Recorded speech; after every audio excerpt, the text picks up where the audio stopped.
Hi, this is Dr. Carolyn Coker Ross, bringing you the Inclusive Minds podcast. This podcast was inspired by the book of which I'm a co-editor entitled Anti-Blackness and the Stories of Authentic Allies, Lived Experiences in the Fight Against Institutionalized Racism. If you're a psychologist, a social worker, an addiction professional, or a healthcare provider, or anyone who wants to broaden your horizons, then this podcast is for you. The goal of the podcast is to help you understand some of the more complex issues facing our culture today. My guests are experts in their fields, and we'll be talking about a wide array of topics, including cross-cultural issues, the intersection of race and trauma, social justice, and health inequities. They will be sharing both their lived experiences and their expert opinions.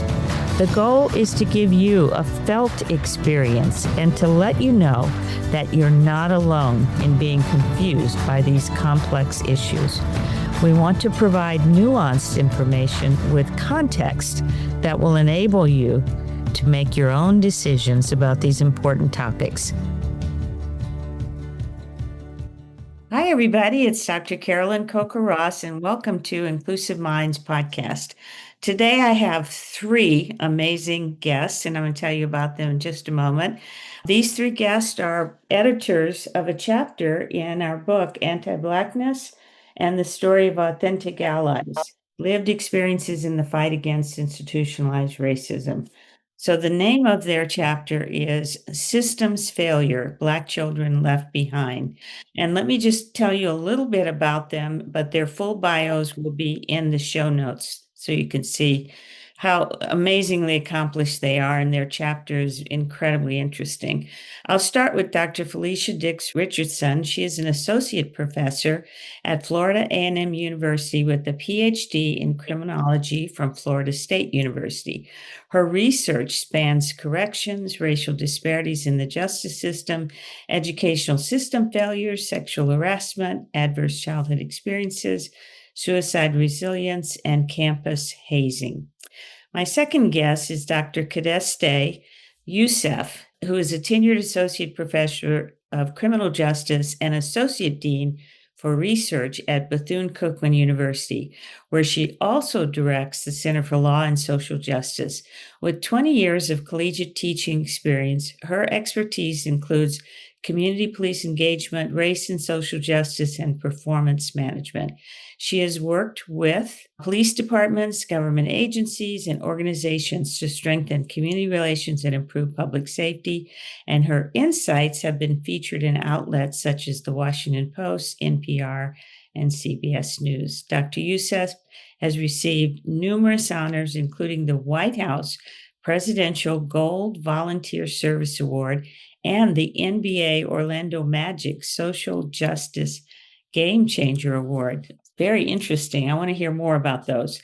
And then finally, last but not least, Dr. Randy Nelson is director of the Criminal Justice Administration Graduate Program and the Center for Law and Social Justice at Bethune-Cookman University. He holds degrees in sociology and criminology, including a PhD from Florida State University. His work centers on delinquency prevention, racial disparities in justice and education systems, and community engagement strategies. Dr. Nelson founded the SEC mentoring model to support high-risk Black males, securing more than $6 million in funding to advance equity initiatives.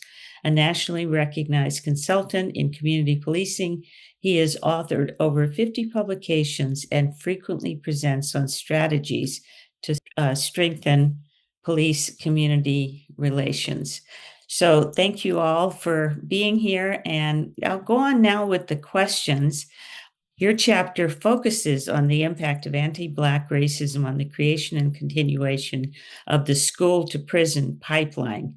And in the chapter, you say, when racial and ethnic groups disproportionately fail to meet proficiency in the fundamental areas of reading and math at critical grade levels, they are more likely to be overrepresented in negative outcomes such as school disciplinary sanctions and delinquency. So I'm wondering though, how or why does your book chapter resonate, or how does your book chapter resonate with the current social climate? And feel free for anyone to unmute themselves and answer that. Well, I think it's almost like this chapter was written for this time, where we are now. It wasn't like we knew this time would come, but it's almost like it's written for this time because if you look at it from everything from what's being allowed in schools now and what's not being allowed, particularly in Florida. You have public institutions in Florida now where they have to give their syllabus to the higher ups, and I think it goes all the way up to the governor's office to be Yeah. approved to be And able to to make teach. sure they don't include critical race theory, right? Well, it's deeper than that. I mean, even for me, I didn't think Michelle Alexander's was critical race theory. Her work wouldn't be well received within the current environment here in Florida. The other part of that, I think if you can hold down any group of people, whether it's black, white, green, or yellow, in terms of their education attainment, I think that you can do what you will. I mean, I think it's no secret that if you look at the largest single population in our juvenile justice system or in our adult system are black males. And if you go Mhm. look at any social indicator in Florida or nationally, look at whether it's education or whether it's unemployment, you'll see black males at the bottom. So I think education for me is the cornerstone to controlling. You control the man's thought, control everything else. You really control the trajectory of their Absolutely, lives. So absolutely. what was surprising to me, and I guess it shouldn't been, but one of the statistics you quoted was Black preschoolers. So we're talking about little children before the age of 5 even are 3.6 times as likely to receive one or more suspensions relative to white preschoolers. What's going on in preschool that kids can be suspended? I didn't even know that, you know, you could be that bad that you would get suspended in preschool. Well, Yes. I think, it's even more than being suspended. Believe it or not, in Florida, we've had cases where children, kindergartners, have been removed from schools by the sheriff department, handcuffed and taken out. Yeah. Yeah, I was actually going to ask you about one of the cases you talked about of a little girl, Jaisha Scott. Hmm. Can you tell us a little bit about that case and what that story and what happened specifically? Okay, well, unfortunately, little Miss Scott, her case is not by itself. We've had other situations where little black boys and girls have been taken out. And the situation with her, when we have kindergartners that sometimes they are not adjusting well, or they may be quote Yeah. unquote throwing a little tantrum, but that's things that kids sometimes do. Normal. And Normal behavior. absolutely, absolutely normal behavior. And in her situation, they called, law enforcement to have her removed. And it was this back and forth about, well, what approach should we take? Should we, get law enforcement involved?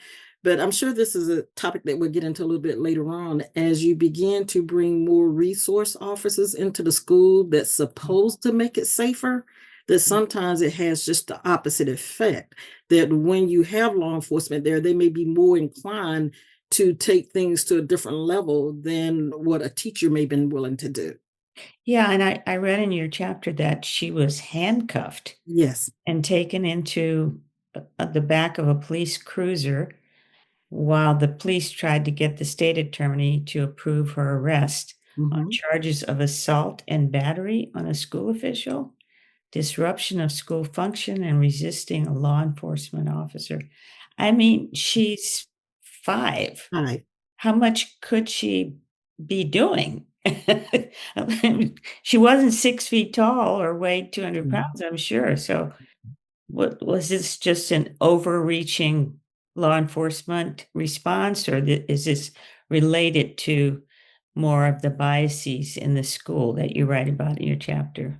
I would like to connect it. There are several things that have been said already. Dr. Nelson mentioned the importance of education and the implications, and you also mentioned, Dr. Ross, the implications of access to education, the lack of access, and where that takes us in life. I think that, and you mentioned critical race theory. I just want to be clear because I think that we've had a lot of discussion about critical race theory in recent times in a way that misrepresents the issue, and it like denies the reality of how critical race theory was taught or was not being taught in education. And so if we think about on the first point, the history of education and how historically education has never been equal. Blacks did not have the same access to education. We know that we were barred from schools and attending, barred from reading if we were thinking about the 16th and the 17th century, but all the way to integration and having, prior to integration, having separate facilities and access and subpar things. And some of those deficits just continuing on, they're a continuation. But when we think about the idea that critical race theory was like, now is not being taught in schools as if it ever was being taught in schools. And I think that we have to always in these conversations acknowledge that critical race theory came about in the 60s and 70s as a legal theory taught in law school. It was never taught through K through 12. And the notion that everything that is anything related to anyone's culture now follows under the umbrella of critical race theory is just disingenuous. And so the things that it's just a hot button phrase that people yes. use to indicate something to do with race. Yes. And I think that you mentioned we've kind of been talking about adultification bias, but not using the term yet. But the idea that the Yale study or some of the other studies that have talked about the discrimination, even among preschool teachers, when looking at negative behavior among children not even 5 and under. We're talking about a 5-year-old that is arrested, but we're talking about 3 and 4-year-olds that are being looked at, particularly Blacks and particularly Black males, in a way that there's an expectation in our society that is connected to anti-Black bias in general. And so it's not about whether these young people are doing anything, particularly preschoolers, whether their behavior is actually harmful or challenging. But a lot of what we see with school discipline is the subjective nature of some of these things. So that teacher with Miss Scott felt like she was being challenged and felt like she couldn't handle her. But in some cases, we see other children behaving in the same way and they're not treated in that way. And so we have to just be mindful of the broader connection to anti-Black bias in the education system and the history of that and how it's connected to all, that's the kind of underlying theme in our book throughout all the I chapters. think what was interesting also is you notate a study where you talked about the gaze of preschool teachers. Can you one of you say something more about that, talk about that study and how meaningful it was? Did you want to do it, Kadesi? I think you can do it if you want, Felicia. Yeah, actually, you wrote it, so. Okay, well, okay.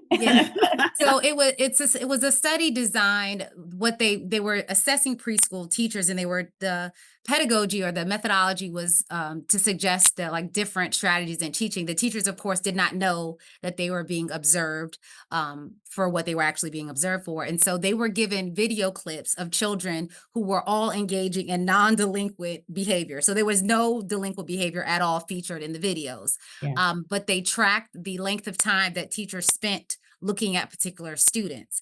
And so what they found was that preschool teachers were looking at Black male students for potential negative behavior, although they weren't demonstrating negative behavior for longer periods of time and more frequently.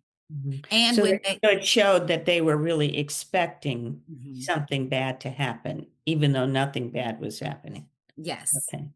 All right. So I'm wondering if adverse childhood experiences in terms of some of the issues you're talking about have an influence here. I think that it could. We didn't specifically talk about adverse childhood experiences directly within that, within our chapter, but I have done research dealing with that particular topic. And certainly, when we look at the emotions aspect, the psychological aspect of it, that those things can, create higher scores. Whether we're talking about, what is happening within the home and looking at it from that perspective, or if we're looking at, some of the things that are occurring within the school system, that yes, those things can, increase that score. And but 2/3 of Americans have at least one adverse childhood experience, and the population of Black people in any classroom is not going to be 2/3. So I was just wondering if children who were Black with ACEs were compared to children who were white with ACEs. I mean, we know that Black children have more ACEs statistically, more adverse childhood experiences. But do you know of any studies that show the performance at school is dramatically impacted by the ACEs? Can't think of any directly off the top of my head, but it would not surprise me at all to see that that would be an issue. It's kind of like that old saying that the body keeps a score, Yeah. and that things that, that you just don't automatically forget your past. And those things have the tendency to trigger in, and especially when you look at Black girls and looking at, for as, the emotional, sexual, physical. And again, that goes back to what Kadisti was talking about earlier, dealing with the adultification and why that can go across the board for, all kids. But when you start looking at Black girls, the things that they have to endure, and like I say, adultification is nothing new. This is something that we've been dealing with ever since enslavement. Can you define it, though, for the listeners? Sure. When we talk about adultification, it is this idea that when you look at a particular child, that child is older than what their chronological age may be. So if I'm assuming, let's just say if we're talking about a 10-year-old girl, but in my mind, I'm not seeing a 10-year-old girl. I'm seeing someone that's maybe 19. Yeah. I'm going to treat them differently. Correct. And so what often happens is that as you're looking at this view of people assuming that you're older, if I'm assuming that you're older, I'm going to hold you accountable in a way that's different from your peers that are the same age, that you should have known better. You're the ringleader. You're not, deserving of leniency. You're not deserving of empathy, that you deserve to be harshly punished because you know better.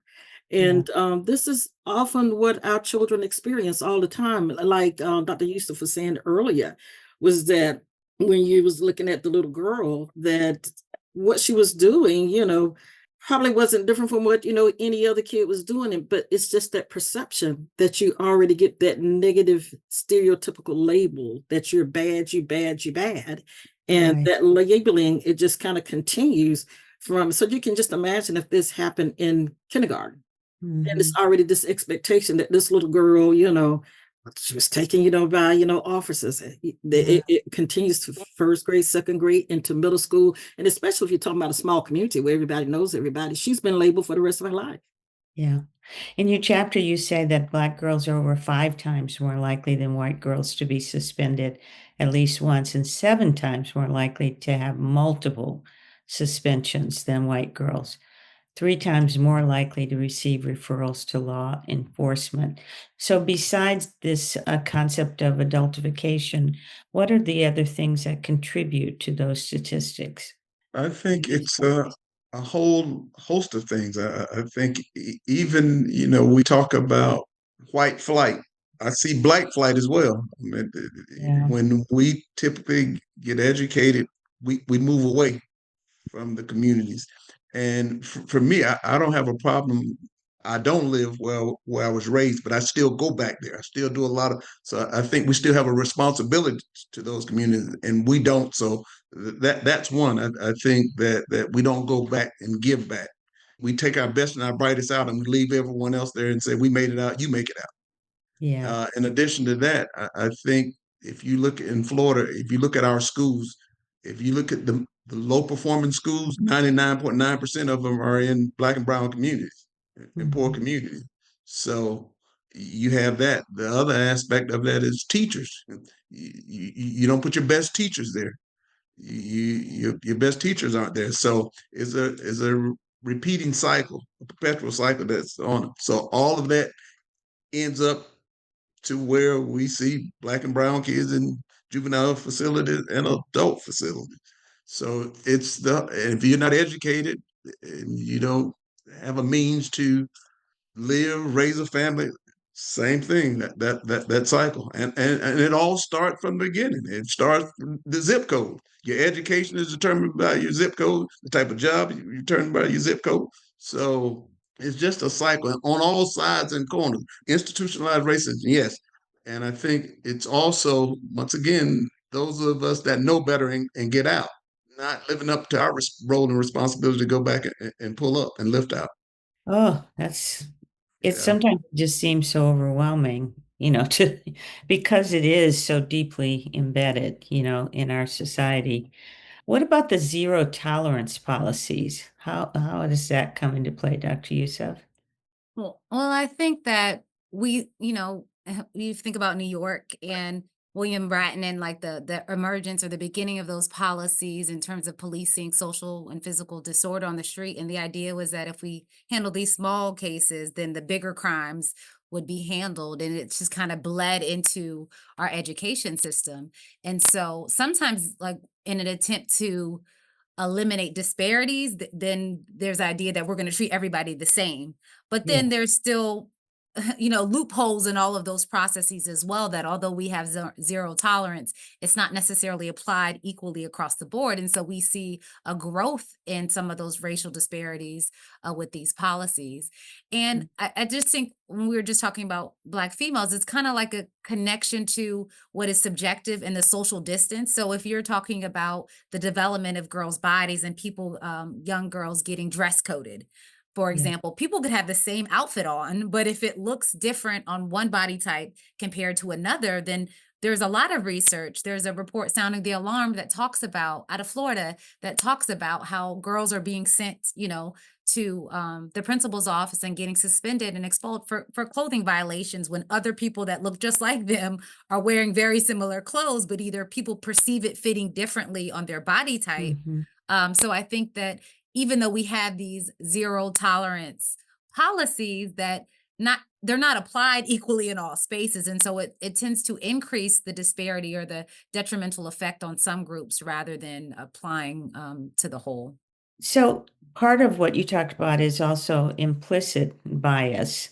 And that is I mean, the very name speaks to the fact that it is unconscious often and is so deeply embedded in anti-Blackness and racism and so on. Are there programs that are working in school systems to try to identify implicit bias? I know I've spoken on this topic to teachers in California here, and there are movements, at least in the California school system. They have their own organization, anti-racist organization. They're trying to promote, education on this topic, but I doubt that that's the same in every state.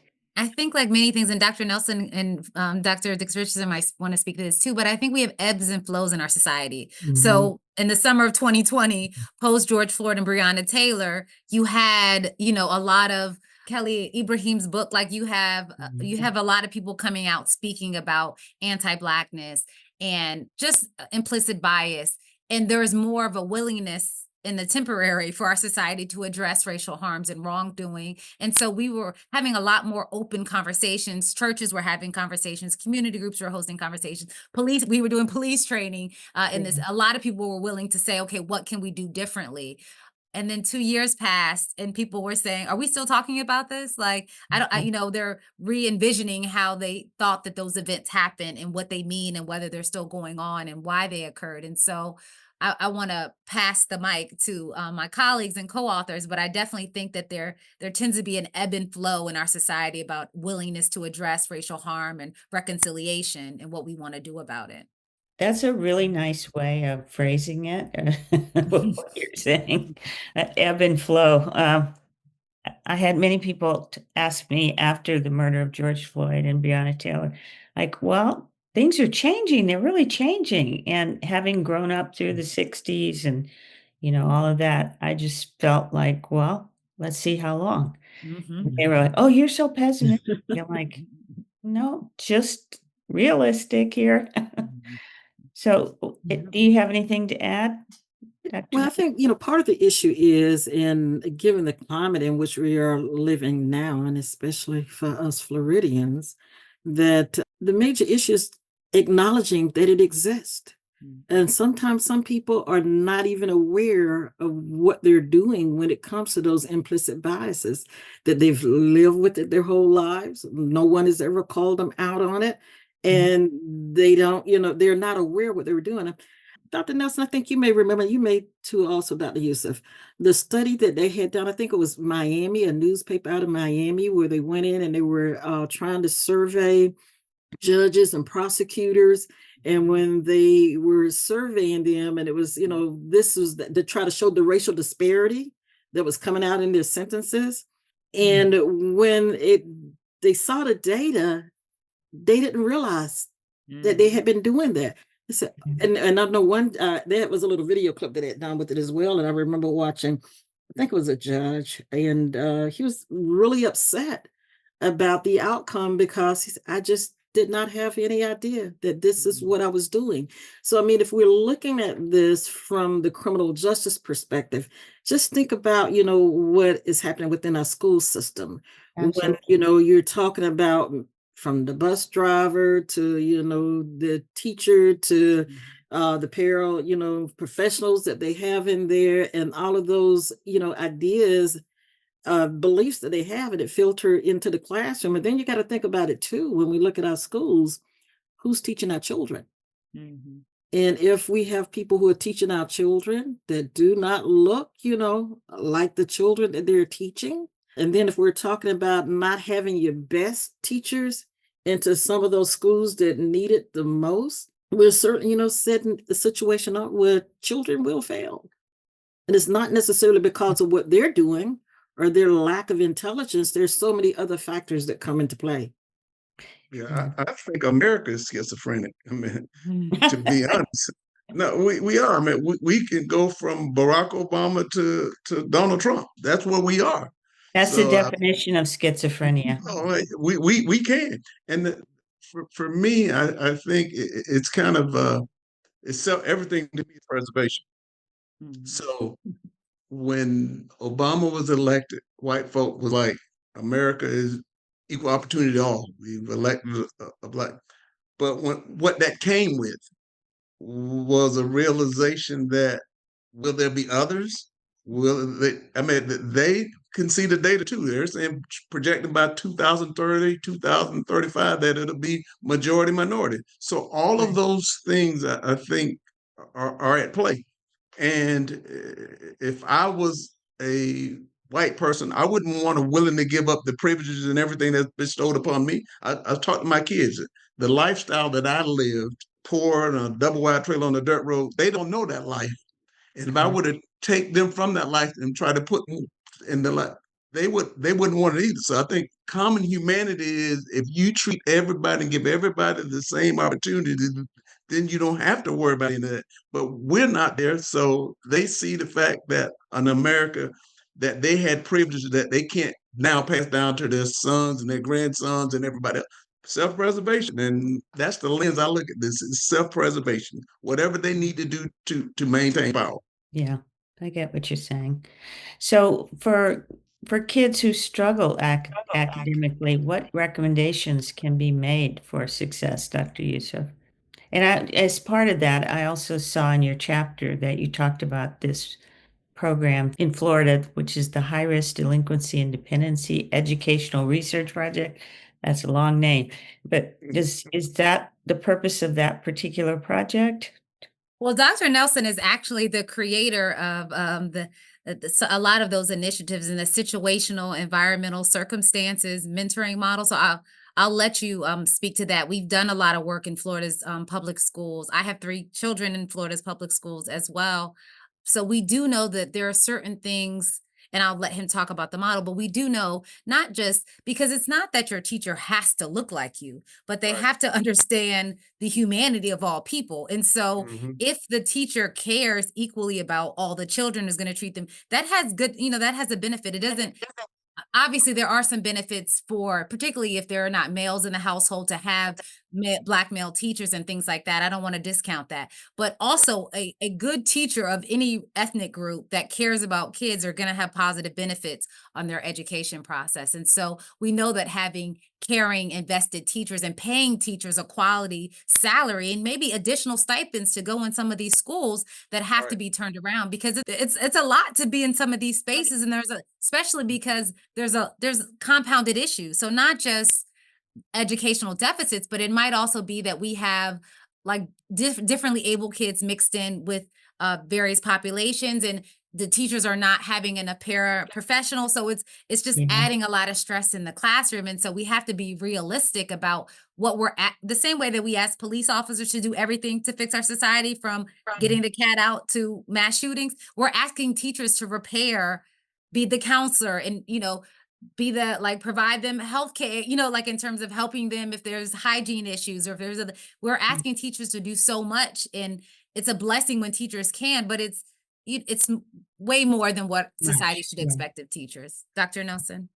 No, I think it's absolutely right. And that's why we came up with that. The mentoring model was we were taking young men that had come from communities that were poor school systems, the employment rate, the single parent, all of that was rampant in those communities. But they had made it to Bethune-Cookman or Florida A&M or Edward Waters or Florida Memorial, and I refer to them as they were Harriet Tubman. Now you're going to go and mentor these 3rd through 5th graders and show them the breadcrumbs how you made it out. How did you make it to have a seat at the table at Bethune-Cookman So or these are college students who college go students? and mentor Absolutely, middle schoolers or elementary. Elementary We school. elementary schoolers. yeah, Okay. we That's started with amazing. them Middle. mentoring young men that had been sentenced to residential commitments in the juvenile justice system. And that, although I say it was a failure, it wasn't a failure because some of those, but it was a lot harder doing that than Yeah. going to elementary school. Yeah, it's better to catch it early before Oh, the absolutely, children internalize those biases. Yeah. absolutely. And What then what the are other your thing that Oh, go on, sorry. Dr. Houston mentioned, I said the same thing with police. Uh, while I go around the country saying that we need to have more Black and brown police officers, I'll stay with that all day. But I've also ran across non-Black police officers that the community would call them before they call the Black officers. Yeah. So it's whoever established a relationship in that community that I'm here for you, come hell or high water, I'm with you. You'll Yeah. see some of that as well. So although I still think that we have to have diverse populations and teaching, it's waning a little bit on me. It's more your heart and your compassion for folks. So I'm thinking I'll take that ahead. I go back and forth. I'm with you. Do you know about the Harlem project? Was it Eddie Canada, or do I have his name Jeffrey wrong? Canada. Jeffrey Canada. Yeah. President Jeffrey Canada, yeah. And why did that never get, promoted in other communities? Because it seems to be, what I love about it is that they're even starting earlier. They're starting with pregnant mothers and teaching them parenting child. skills and giving them support in the community, and then getting the children involved. So it seems like that would be the best case scenario, but It takes a lot of work and a lot of money. so the money In was the Canada, problem. yeah. And that was his life. That was his life's work. I mean, he's still He still working at does it. that, yeah. Yeah, Yeah. yeah, Well, I mean, it's an amazing legacy to have, because he absolutely. really has shown that it is Work. possible and that these kids can succeed, even though everybody says they couldn't. Mhm. Right. So And it's those wraparound services. I Right. mean, that's what Harlem Children's Zone, like, it wasn't just the educate, like, he got all the community They have partners. a clinic, Mhm. they Yeah, have, they yeah, have so many, yeah. all the things that people need to Need. succeed that Absolutely. Yeah, white communities take for granted, and yeah. he put them in place. And so it was, Job training, Yeah. everything. Yeah. Parenting classes, yeah, it was. It's kind of like that approach. It takes a village. And that's Yeah. the way, that I look at it for is looking at the question dealing with struggling schools, is that we all have a role to play. The parents definitely have a role to play, the kids themselves, the teachers, and the community too. It's kind of like just kind of think about it when I was growing up and the community in which I lived, that the church was very involved in what we did within school, because most of the teachers that were at my elementary school attended the same church. And Right. so it was not uncommon, to have, your teacher, Monday through Friday.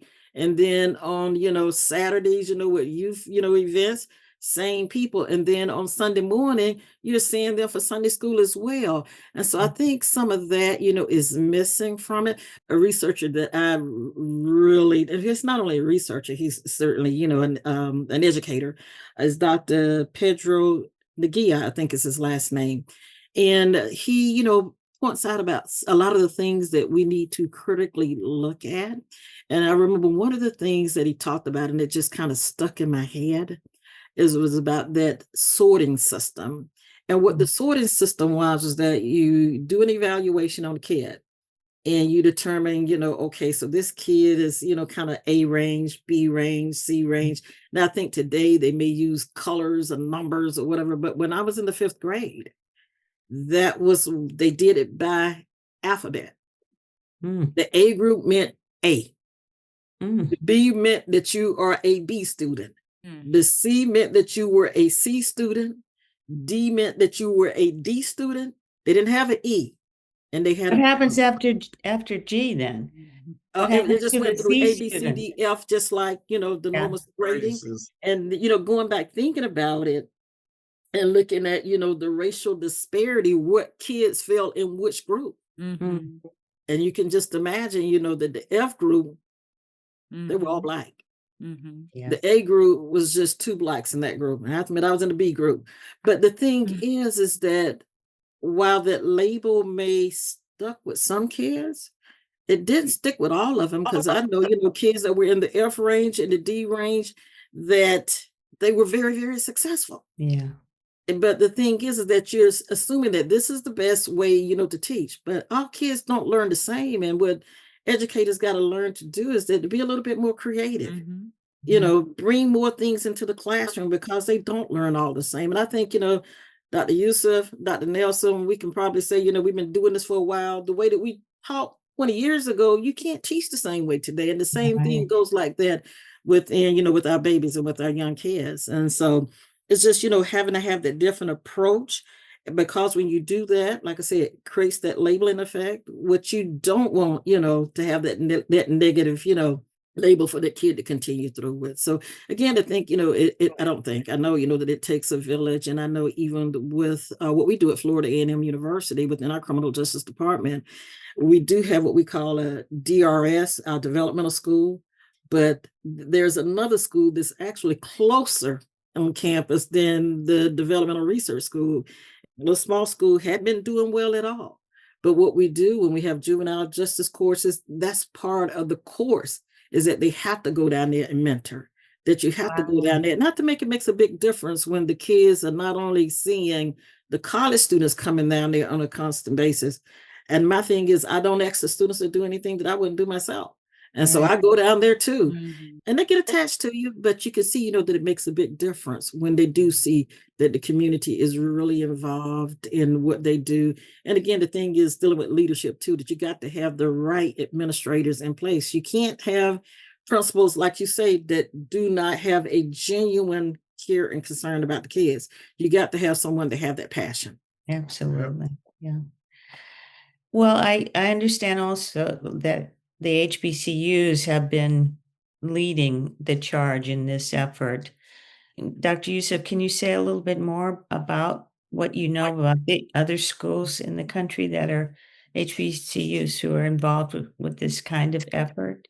In terms of increasing educational attainment, or Yeah. so part of like what Dr. Nelson was mentioning with situational environmental circumstances, it was through Annie Casey. So sometimes there's private foundation grants that Yeah. are given to institutions to address issues. And oftentimes the people closest to the problem are closest to the solution. So the individuals that have a familiarity and they understand, either they came from negative schools that had different struggles, or we have just are in neighborhoods and familiar. These are the individuals that we want to go back and for young people to see. Dr. Nelson and I have been, in elementary schools in Volusia County doing sessions on what does leadership look like or how to be test ready. And they see Yeah. professionals coming in, with college degrees saying we teach at this institution, that we're doctors, and, high-fiving them and saying, all right, I checked your score last 9 weeks. I want to see what you have this time. And while we were there, and the sad thing is these programs are so needed, but it's often based on funding, and the funding isn't continuous. And so we saw like good changes from maybe the first 9 weeks to the second 9 weeks, but by the time we got to the next year, we didn't have the same fundings for mentors, or maybe like for us, some of the students were, kind of getting into their higher level courses. So some of our college students weren't as responsive. But I do think that HBCUs have a unique responsibility. For one, that's our mission. Most of our HBCUs began with our founders wanting to provide opportunities to people who had historically been neglected or did not have opportunities in other spaces. So it's a responsibility as a professor at a HBCU or as a student. I tell my students all the time at a HBCU that you are learning to give back. There is no benefit to our education or knowledge if you are not making social change and creating change in your society for the advancement of everybody. And this isn't just, Dr. Nelson mentioned this earlier in terms of the census. It's not about numerical majority or in terms of who should have access. It's just the idea that as individuals in this country who have contributed to this country, we should all have access to the rights, privileges of what America has to offer. And so when we try to hoard it among certain groups, or we don't understand that it's about access to opportunity, we're not all going to be in the same places.